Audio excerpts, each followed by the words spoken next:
ಎಲ್ಲರಿಗೂ ನಮಸ್ಕಾರ ಸ್ನೇಹಿತರೆ. ಈ ಬಾರಿಯ ಶರತ್ ಪೂರ್ಣಿಮೆಯಂದು ಗ್ರಹಗಳ ಅದ್ಭುತ ಮತ್ತು ಮಂಗಳಕರ ಸಂಯೋಜನೆ ಇದೆ. ಈ ಬಾರಿ ಶರತ್ ಪೂರ್ಣಿಮೆಯ ದಿನ ಅಂದರೆ ಅಕ್ಟೋಬರ್ 7ರಂದು ರವಿಯೋಗ, ಸರ್ವಾರ್ಥ ಸಿದ್ಧಿಯೋಗ, ಶಶರಾಜಯೋಗ, ಇದಲ್ಲದೆ ಶುಭ ಗ್ರಹಗಳಾದ ಗುರು ಮತ್ತು ಸೂರ್ಯನ 9 ಮತ್ತು 5ನೇ ಯೋಗ, ಚಂದ್ರ ಮತ್ತು ಮಂಗಳನ ಕೇಂದ್ರ ಯೋಗ, ಇವೆಲ್ಲದರ ಜೊತೆಗೆ ಧ್ರುವಯೋಗವು ರೂಪುಗೊಳ್ಳುತ್ತಿದೆ. ಧ್ರುವಯೋಗದಲ್ಲಿ ಯಾವುದೇ ಕೆಲಸವನ್ನ ಮಾಡಿದರೂ ಒಬ್ಬ ವ್ಯಕ್ತಿಯು ಅದರ ಶಾಶ್ವತ ಫಲಿತಾಂಶವನ್ನ ಪಡೆಯುತ್ತಾರೆ. ಈ ಅವಧಿಯಲ್ಲಿ ಚಿನ್ನ, ಬೆಳ್ಳಿ, ವಾಹನ ಇತ್ಯಾದಿಗಳನ್ನು ಖರೀದಿಸುವುದು ಮಂಗಳಕರವೆಂದು ಪರಿಗಣಿಸಲಾಗಿದೆ. ಇದಲ್ಲದೆ ಶರತ್ ಪೂರ್ಣಿಮೆಯಂದು ಗ್ರಹಗಳ ಅಂತಹ ಮಂಗಳಕರ ಸ್ಥಾನದ ನಡುವೆ ಈ ರಾಶಿಚಕ್ರ ಚಿಹ್ನೆಗಳು ಅಪಾರ ಲಾಭ ಮತ್ತು ಯಶಸ್ಸನ್ನು ಪಡೆಯುತ್ತವೆ. ಶರತ್ ಪೂರ್ಣಿಮೆಯಂದು ಯಾವ 5 ರಾಶಿಯವರಿಗೆ ಲಕ್ಷ್ಮೀ ದೇವಿಯ ವಿಶೇಷ ಆಶೀರ್ವಾದವಿದೆ ಎಂಬುದನ್ನು ನೋಡೋಣ ಬನ್ನಿ. ಇನ್ನು ಈ ಪೂರ್ಣಿಮೆಯ ದಿನದಂದು ನಾವು ದೇವರು ಮತ್ತು ದೇವತೆಗಳನ್ನು ಪೂಜಿಸುವುದರ ಜೊತೆಗೆ ಈ ಕೆಲಸವನ್ನು ಮಾಡಬೇಕು. ಅದೇನಪ್ಪ ಅಂದರೆ ಈ ದಿನದಂದು ಕೆಲವು ವಸ್ತುಗಳನ್ನು ದಾನ ಮಾಡುವುದಾಗಿದೆ. 2025ರಲ್ಲಿ ಪೂರ್ಣಿಮಾ ದಿನದಂದು ನಾವು ಯಾವೆಲ್ಲ ವಸ್ತುಗಳನ್ನು ದಾನ ಮಾಡಬೇಕು, ಇವುಗಳನ್ನು ದಾನ ಮಾಡುವುದರ ಪ್ರಯೋಜನವೇನು ಅಂತ ನೋಡೋಣ. ಅದಕ್ಕೂ ಮೊದಲು ನೀವಿನ್ನು ಚಾನಲ್ಗೆ ಸಬ್ಸ್ಕ್ರೈಬ್ ಆಗಿಲ್ಲ ಅಂದರೆ ಈಗಲೇ ಸಬ್ಸ್ಕ್ರೈಬ್ ಆಗಿ, ಹಾಗೆ ವಿಡಿಯೋಗೆ ಲೈಕ್ ಮಾಡಿ, ವಿಡಿಯೋ ಸ್ಕಿಪ್ ಮಾಡದೆ ಕೊನೆ ತನಕ ನೋಡಿ. ಎಲ್ಲರೂ ಭಕ್ತಿಯಿಂದ ಓಂ ನಮಃ ಶಿವಾಯ ಅಂತ ಕಮೆಂಟ್ ಮಾಡಿ. ಮಿಥುನ ರಾಶಿ. ಈ ಪೂರ್ಣಿಮೆಯಂದು ಗ್ರಹಗಳ ಸಂಯೋಜನೆಯು ಮಿಥುನ ರಾಶಿಯ ಜನರಿಗೆ ಪ್ರಯೋಜನಕಾರಿಯಾಗಿದೆ. ರಾಶಿ ಚಕ್ರದಲ್ಲಿ ಕುಳಿತಿರುವ ಮಂಗಳನೊಂದಿಗೆ ಚಂದ್ರನ ಕೇಂದ್ರ ಯೋಗವು ನಿಮಗೆ ಲಾಭವನ್ನು ನೀಡುತ್ತದೆ.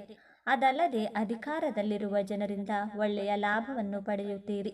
ಸರ್ಕಾರಿ ಕ್ಷೇತ್ರಗಳಲ್ಲೂ ಯಶಸ್ಸು ಕಾಣುವಿರಿ.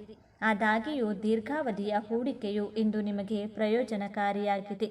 ನೀವು ಸಂತೋಷದ ಸಾಧನಗಳನ್ನು ಪಡೆಯುತ್ತೀರಿ. ಜವಳಿ ಮತ್ತು ಆಭರಣ ವ್ಯಾಪಾರದಲ್ಲಿ ತೊಡಗಿರುವ ಜನರು ಇಂದು ತಮ್ಮ ಗಳಿಕೆಯಲ್ಲಿ ಹೆಚ್ಚಳವನ್ನು ಕಾಣುತ್ತಾರೆ. ನಿಮ್ಮ ವೈವಾಹಿಕ ಜೀವನವು ಸುಖಮಯವಾಗಿರುತ್ತದೆ.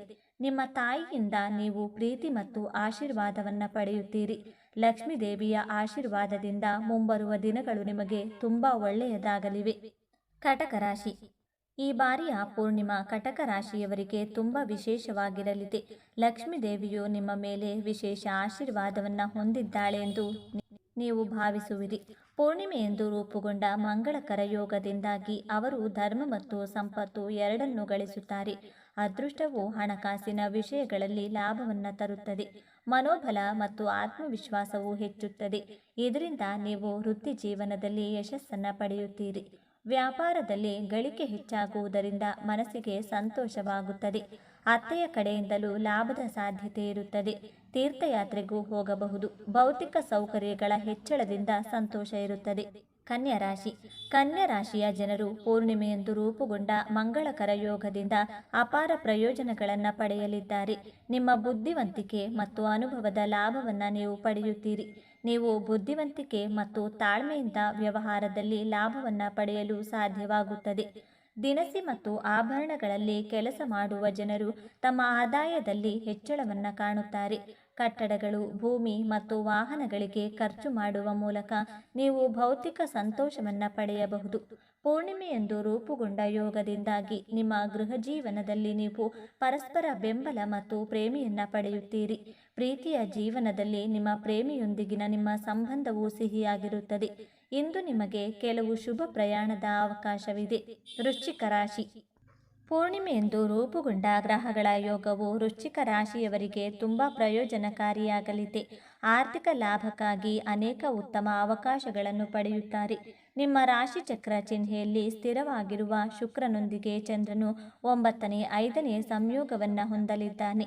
ಅಂತಹ ಪರಿಸ್ಥಿತಿಯಲ್ಲಿ ನೀವು ಇಂದು ಧಾರ್ಮಿಕ ಚಟುವಟಿಕೆಗಳಲ್ಲಿ ಹೆಚ್ಚು ಆಸಕ್ತಿ ಹೊಂದಿರುತ್ತೀರಿ. ಇದಲ್ಲದೆ ನಿಮ್ಮ ಕೌಟುಂಬಿಕ ಜೀವನವು ತುಂಬ ಆಹ್ಲಾದಕರವಾಗಿರುತ್ತದೆ. ಇಬ್ಬರ ನಡುವೆ ಇದ್ದ ಟೆನ್ಷನ್ ಕೂಡ ದೂರವಾಗುತ್ತದೆ. ನಿಮ್ಮ ಸೌಕರ್ಯಗಳಲ್ಲಿ ಹೆಚ್ಚಳವಾಗುತ್ತದೆ. ಯಾರಿಗಾದರೂ ಮದುವೆಯ ಮಾತು ಬಂದರೆ ನಿಮ್ಮ ಕೌಟುಂಬಿಕ ಜೀವನ ಸುಖಮಯವಾಗಿರುತ್ತದೆ. ಪರಸ್ಪರ ಉದ್ವೇಗವು ಕಡಿಮೆಯಾಗುತ್ತದೆ. ಹೊಸ ಸಂಬಂಧಗಳು ಸ್ಥಾಪನೆಯಾಗಲಿವೆ. ನೀವು ಪಾಲುದಾರಿಕೆಯಲ್ಲಿ ಕೆಲವು ಕೆಲಸಗಳನ್ನು ಸಹ ಪ್ರಾರಂಭಿಸಬಹುದು. ಅದು ಭವಿಷ್ಯದಲ್ಲಿ ನಿಮಗೆ ಉತ್ತಮ ಲಾಭವನ್ನು ತರುತ್ತದೆ. ಕುಂಭರಾಶಿ. ಪೂರ್ಣಿಮೆಯಂದು ಲಕ್ಷ್ಮೀದೇವಿಯ ಆಶೀರ್ವಾದದಿಂದ ಕುಂಭರಾಶಿಯ ಜನರು ಉತ್ತಮ ಆರ್ಥಿಕ ಲಾಭವನ್ನು ಪಡೆಯಬಹುದು. ವಾಸ್ತವವಾಗಿ ಕುಂಭರಾಶಿಯ 2ನೇ ಮನೆಯಲ್ಲಿ ಚಂದ್ರನಿದ್ದಾನೆ. ಇದರಿಂದ ಧನಲಾಭವಾಗಬಹುದು. ಇದಲ್ಲದೆ ಕಬ್ಬಿಣ, ಲೋಹ ಮತ್ತು ರಾಸಾಯನಿಕ ಕೆಲಸದಲ್ಲಿ ತೊಡಗಿರುವ ಜನರು ಎಲ್ಲೋ ಸಿಕ್ಕಿ ಹಾಕಿಕೊಂಡ ಹಣವನ್ನು ವಿಶೇಷವಾಗಿ ಮರಳಿ ಪಡೆಯಬಹುದು. ಕುಟುಂಬದಿಂದಲೂ ಸಂಪೂರ್ಣ ಬೆಂಬಲ ಸಿಗಲಿದೆ. ವಿದೇಶ ಪ್ರಯಾಣ ಮಾಡುವವರಿಗೆ ಯಶಸ್ಸು ಸಿಗಲಿದೆ. ತತ್ವಶಾಸ್ತ್ರ ಮತ್ತು ಸಂಶೋಧನಾ ವಿಷಯಗಳಲ್ಲಿ ಕೆಲಸ ಮಾಡುವವರಿಗೆ ಮಂಗಳಕರ ಪರಿಸ್ಥಿತಿಗಳು ಸಹ ಸೃಷ್ಟಿಯಾಗುತ್ತವೆ.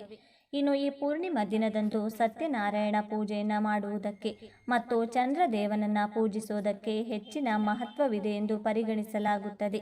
ಈ ದಿನ ರಾತ್ರಿ ಚಂದ್ರನ ಕಿರಣಗಳ ಕೆಳಗೆ ಪಾಯಸವನ್ನಿಟ್ಟು ಸೇವಿಸುವುದರಿಂದ ಅಮೃತ ಸೇವಿಸಿದ ಫಲ ದೊರೆಯುತ್ತದೆ ಎನ್ನುವ ನಂಬಿಕೆ ಇದೆ. ಹಾಗೂ ಈ ದಿನದಂದು ದಾನ ಮಾಡುವುದು ಪುಣ್ಯ ಕಾರ್ಯವಾಗಿದೆ. ಈ ಪೂರ್ಣಿಮಾ ದಿನದಂದು ನಾವು ಈ ವಸ್ತುಗಳನ್ನು ದಾನ ಮಾಡಬೇಕು. ಅಕ್ಕಿ. ಲಕ್ಷ್ಮೀದೇವಿಯು ಸಾಮಾನ್ಯವಾಗಿ ಬಿಳಿ ಬಣ್ಣದ ವಸ್ತುಗಳನ್ನು ಹೆಚ್ಚಾಗಿ ಇಷ್ಟಪಡುತ್ತಾಳೆ. ಹಾಗಾಗಿ ಅಕ್ಕಿಯು ಬಿಳಿ ಬಣ್ಣದ್ದಾಗಿದೆ. ಹಾಗೂ ಹುಣ್ಣಿಮೆ ತಿಥಿಯು ಲಕ್ಷ್ಮೀದೇವಿಯ ಆರಾಧನೆಗೆ ಮಹತ್ವದ ದಿನವಾಗಿದೆ.